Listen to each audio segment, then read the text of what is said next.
默主該夜聖母嘅訊息，2026年2月嘅25日。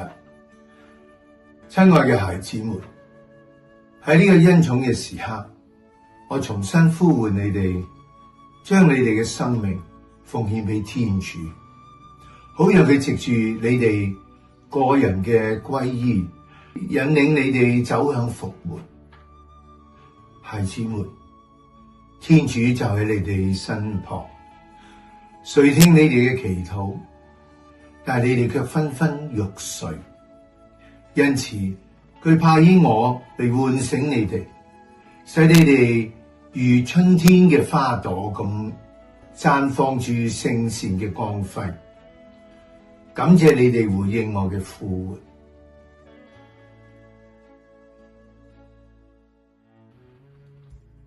聖母再一次提醒我哋，呢一份佢對我哋嘅愛，佢俾我哋嘅恩寵，佢呼喚我哋咧要將我哋嘅生命奉獻俾天主，提醒我哋每一個人要醒覺我哋嘅生命係天主俾我哋，我哋要回應天主，我要奉獻我哋自己，就好似呢個司祭嘅職務。如果我哋真係咁做，我哋睇到我哋又離開天主，望住呢個世界，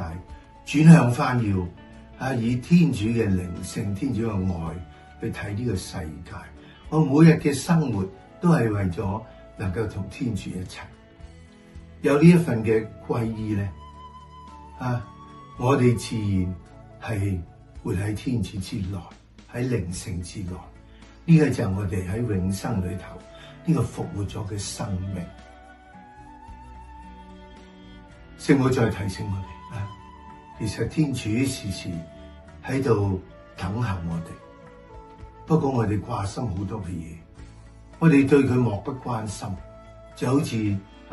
我哋完全冇醒覺到，所以天主派遣咗聖母嚟提醒我哋，要我哋咧真係回應佢哋，回應天主，讓我哋真係展示呢一份天主嘅美善。如果我哋會係咁，我哋就好似呢個春天開嘅花朵，時時有生命。讓我哋回應天主聖母感謝我哋我哋回應佢嘅呼喚，讓我哋真係喺聖母之內，我哋每日喺生活之中，我哋好似佢跟隨耶穌，我哋將耶穌要我哋所做嘅，佢嘅愛，佢嘅關懷，帶俾我哋所遇到嘅所有嘅人。願主祝福大家。